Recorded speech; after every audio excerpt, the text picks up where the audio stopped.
Good morning, aloha, and welcome to the Committee on Energy and Environmental Protection. It's Tuesday, March 28th, about 47 a.m. in conference room 325. And with me is Chair Lowen. Good morning. Rep Kahaloa and Rep Peruso. Good morning, ladies. And first on our agenda is HCR 24, HR 26. This is urging the Department of Land and Natural Resources to protect Hawaii's waters and resources by prohibiting seabed mining. And it looks like first up to testify in person is Mr. Bolin, and here he is, front row. Good morning, Vice Chair Cochran, Chair Lowen, members of the committee. Ted Bolin on behalf of the Hawaii Reef and Ocean Coalition and the Climate Protectors Hawaii, in strong support of these resolutions. Seabed mining is a very bad idea. I think it's environmentally risky, and you got my written testimony on some of the reasons for that.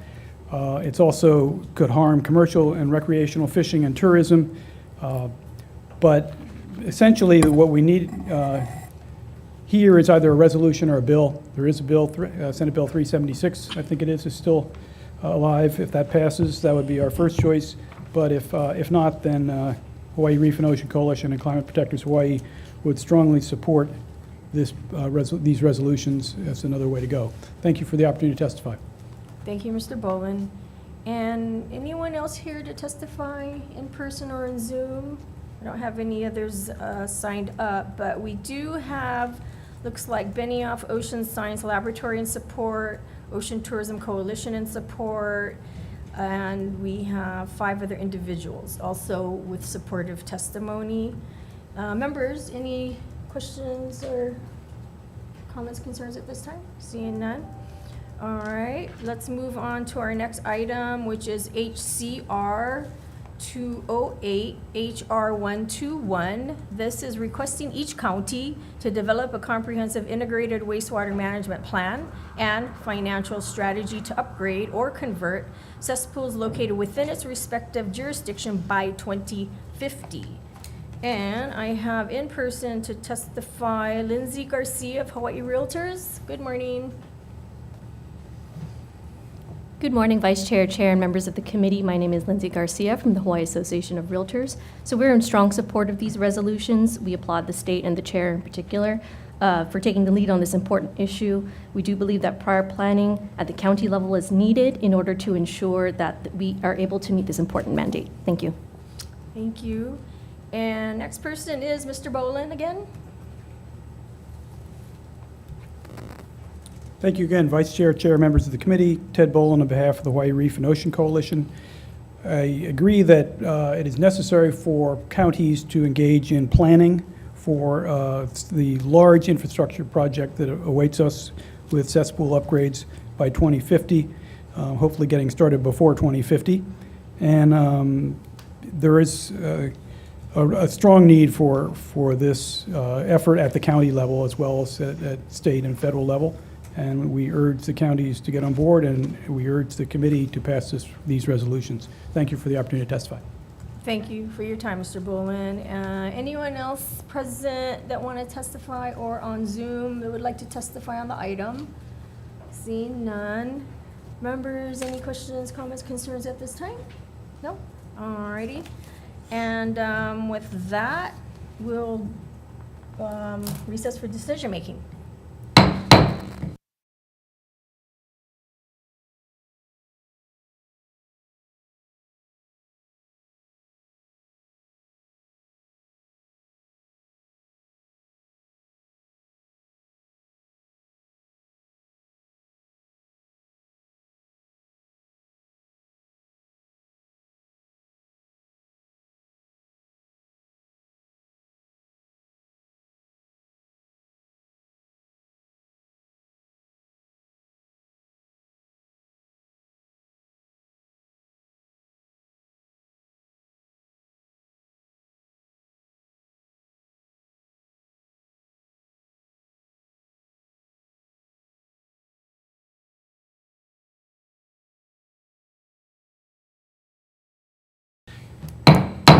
Welcome back to EEP committee, and we're back from decision-making, now for decision-making, and Chair Lowen for the vote.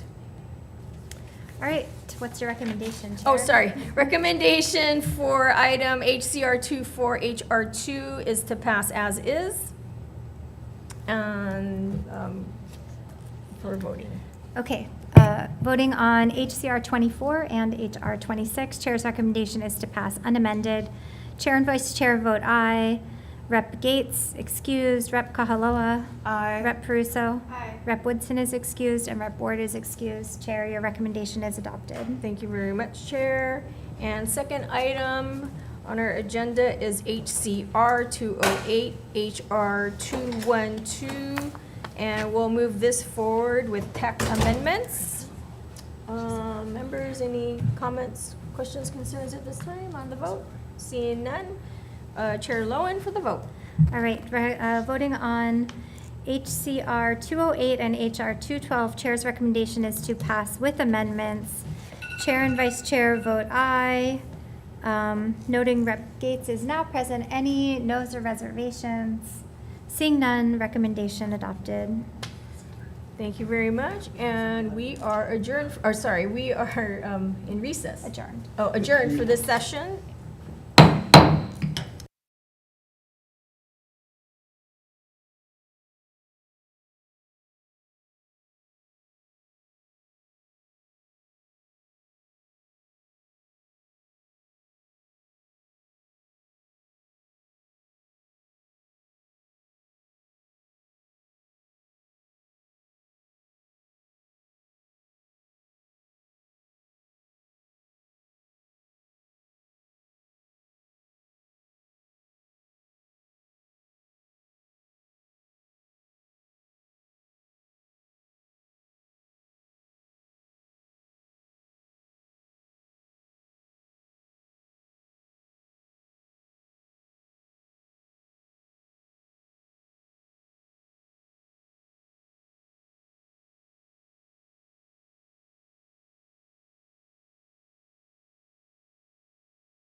Welcome back, reconvene Committee on Energy and Environmental Protection. It is still Tuesday, March 28th, and it's about 11:13.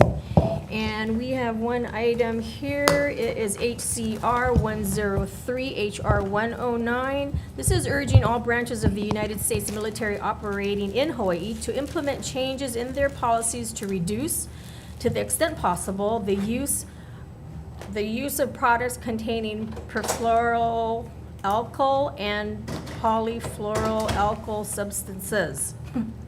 And let's see, first up in person to testify, we have Hawaii Department of Health.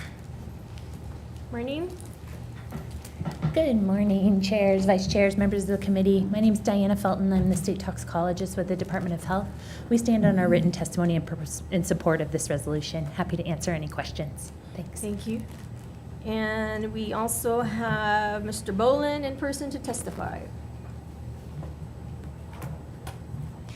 Thank you, chairs, vice chairs, members of the committees. Ted Bolin on behalf of the Hawaii Reef and Ocean Coalition in strong support of these resolutions. I think there's probably general awareness of how dangerous PFAS are. There's a lot of information that needs to be developed on this, but in the meantime, I think it is safe to say that we would like to have the United States military do what they can to reduce the use of PFAS, because once it's in the environment, it lives forever and appears to be very damaging to human health. So we strongly urge support of these resolutions, and I'm available if you have any questions. Thank you. Thank you very much. Ted was the last person signed up for testimony. Anyone else maybe on Zoom or anywhere? Probably not, so seeing none. Members, any questions for the testifiers? Yes, Mr. Ganadin.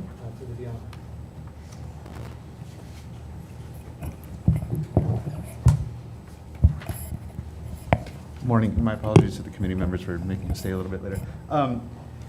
A lot of us over the weekend were troubled by the news of unsafe drinking water coming out of Kunia Well. I think it's relevant to this conversation about urging the military to reduce use of these chemicals. Can you explain to the committee what's happening with Kunia Well and the kinds of danger that people are facing? You were quoted in the news several times over the weekend. Indeed. So little background on Kunia, small public water system run by the Kunia Water Association. The Army owns the well, but the Kunia Water Association operates the water system. As part of a DOH project at the end of last year to test water sources, we found a significant amount of PFAS in the water at Kunia Village. So we've been working since that discovery, but at the end of 2022, we've been working with the Water Association there on different options. They have since provided alternative water source to their community and are working on both intermediate and long-term solutions. That includes retesting, testing a different water source they have, and then also starting to try to bring the Army in. We don't know who the responsible party is who contributed to the contamination initially, but that site is already managed by the Department of Health because of water contamination from a different contaminant by the Army. So the Army actually already treats that water for a chemical called TCE, which is actually probably worse than PFAS, to be honest. So they already treat it for that. So there's a lot of discussion on how much the Army will play a role and such at Kunia. As far as health impacts, the problems from PFAS, from drinking water with PFAS in it, are long-term. They do not make you sick in the moment, but they do cause, as far as we know, pretty significant health impacts, even at fairly low levels. Exactly what those health impacts are still being worked out. They have been associated with a huge slew of different health complaints, but the evidence is starting to point to particularly specific problems with decreased vaccine response to immunizations, problems with cholesterol, problems with thyroid, maybe diabetes, problems in pregnancy and development for young children. There's also probably a carcinogenic component of some of them. It's only been able to be really highly associated with 2 so far, but research is really ongoing. So this, this is not a safe long-term drinking source currently as it is for the residents and people of Cunha. So DOH, like I said, has been working with the water purveyor, which is what we do whenever we find either violations of maximum contaminant levels or problems with the safety drinking water, to try to solve the problem and find this group some both short, intermediate, and long-term solutions to have safe water. Fortunately, there's a lot of funding out right now through the bilateral infrastructure law federally, exactly for small drinking water purveyors like this to explore larger treatment options and other potentials. So we're trying to help them navigate some of that BIL funding as well. Does that answer your question? Can follow up, Yeah, Chair? go ahead. How many individuals were affected by this, and how long has this been happening? So we don't know when this PFAS was contributed to the environment. It's unknown. It was not a recent release as far as we can tell. We don't know the source at this time. The number of individuals, I need to double check. The number 160 is coming out, but I can't remember if that's households or individuals. I think that was 160 households, but I'm not exactly certain. Good. I've been in office just over 2 years, and it seems like it's been nothing but shocking developments regarding drinking water around the state.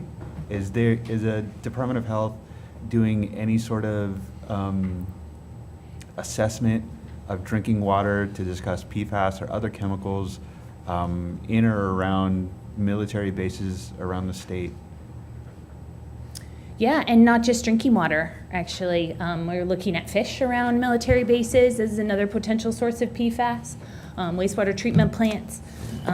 Pretty extensively. DOH has been working on PFAS since 2018. And if you go to our website, health.hawaii.gov/PFAS, you can see a list of the projects that we've initiated and are in the middle of. And all of those involve some assessment of where are the risks of PFAS sources in Hawaii. The primary thing being we don't have PFAS manufacturing here, so we're off the hook on that handle. But that does put military bases and airports and frequent users of aqueous firefighting foam at the top of the list for our potential sources, in addition to personal, care products and things people use in their homes. So, that said, will we be seeing incidences like what just happened over the weekend with Cunha in the news in the next few years? So just want to clarify, this didn't just happen over the weekend. This was released by DOH through the media in January. So this is actually from the end of last year, but the news story did go out this weekend. I suspect we will, and we had Waipio Heights wells with PFAS contamination last week. There's, again, on our website, we have a list of all the known detects. We will definitely be hearing more about PFAS detections. These are ubiquitous chemicals. They're probably in most water in Hawaii. And as EPA just released their proposed maximum contaminant levels, when that rule goes through by the end of this year, all drinking water sources will be required to test for PFAS, and I suspect as we test, we're going to find more.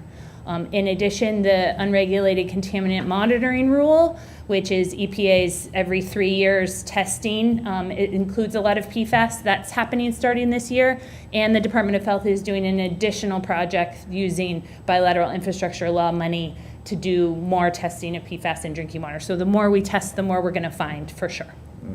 Thank you. Thank you. Yes, Rep. Purcell? It's for you. And it has to do with testimony submitted by the American Chemistry Council.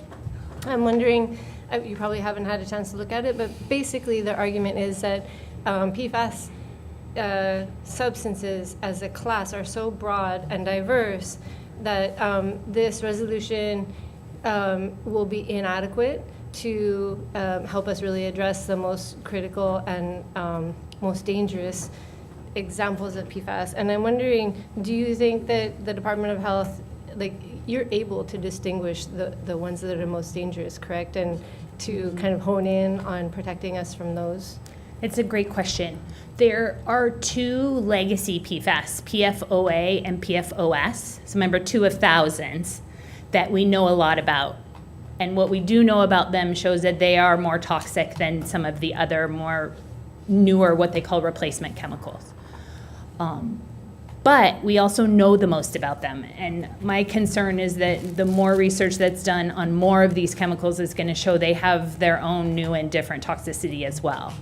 So a lot of efforts, both from a federal and more local and state level, have been focused on those two particular chemicals, and I think that's an okay place to start, but that doesn't address the whole problem. And in particular, there's a lot of focus and a lot of concern from a toxicology standpoint about the mixtures, because these chemicals never show up just but like one on their own. So, if we're looking at them individually, that's fine. Maybe it doesn't meet some sort of threshold individually, but what about the whole? And EPA is trying to address that somewhat by regulating, in addition to those two, I mentioned regulating 4 more as a group in their new proposed MCLs, but that still leaves thousands that we don't really have any information on. So it's pretty concerning that we just don't know so much about so many of them. Thank you, Chair. Thank you. Anyone else had further questions? Quick question. Yes, Chair Lowen. Thanks. The part of what this resolution is calling for is, for the military to be more forthcoming to Department of Health. And we, kind of learned recently about the additional 2019, I think, spill at Red Hill of HFF. Is there, have you gotten responses to your request for information thus far? Are there still things outstanding that you would like to hear from the military? It really varies. I think the horrific events at Red Hill in November of 2021 changed some of the mentality about that, and I feel in my small part of it, remember I only deal with sort of a small part of it, but in my small part of it we have gotten quicker and more responsive information, but there's still plenty of even formal requests for information that we've put out that we haven't been able to get. So any efforts that can be made to encourage that is really appreciated. And I think there's a lot of reasons of why that information is slow coming, but any way that we can address any of those can really help, because we can't do our jobs as regulators, let alone do like forward-thinking hazard evaluation and assessment and prevention without having all the information that we need. And there's no requirement under federal law, or what is the law federally about informing local authorities about things like this? Even if something's reported to the EPA, does the EPA share information as needed with Department of Health? Yes. So I'm going to do my best to explain how I understand the drinking water laws, but the Safe Drinking Water Act, but I'm definitely not an expert. But for unregulated contaminants, my understanding is that when there's a new first detection, the water purveyor is required to submit that first detection as new to the Department of Health. And then whether they continue to test or report to the Department of Health is their prerogative after that first detection. So that's a big gap, and one of the reasons why the new maximum contaminant levels, everyone wants those in place as soon as possible so that we can be sure we're getting all that information from the water purveyors and anyone else. Okay. All right. Thanks, Chair. Okay, thank you. Anyone else have questions? Seeing none. Okay, and at this time, I'm gonna, Go straight. oh, sorry. Little recess? No need. Should we guys go go straight straight into to decision-making? decision-making? Yeah, we good? Okay. Good to go. Let's Okay, go. we'll go straight into decision-making then. So for our one item, HCR 103, HR 109, we will pass with amendments, and I will now turn it over to Chair Lowen to explain the reasoning for that. Okay, so we're just going to replace one of the clauses on page 2, line 12 to 16. Due to what Dr. Felton mentioned, the EPA taking action on March 14th about the maximum contaminant limits. So the information in our reso after we introduced it on March 10th is actually now outdated. So we're going to replace that with language that says, on March 14th, 2023, the U.S. Environmental Protection Agency proposed a maximum contaminant limit of 4 parts per trillion for both perfluorooctanoic acid and perfluorooctane sulfonic acid, and a hazard index of 1 for mixtures of perfluoroanoic, I know I'm getting this wrong, acid or PFNA, hexafluoropropylene oxide dimer acid, commonly known as Gen X chemicals. And I'll just do the acronyms, PFHXS and PFBS. So we're just going to list those specific chemicals that are referred to in EPA's action. And that's the only change. Back to you, Chair. Okay, thank you, Chair Lowen. And so members, with that, any discussions, comments, questions, concerns? Yes, Rep. Ganadin. I really hope that our legislature, I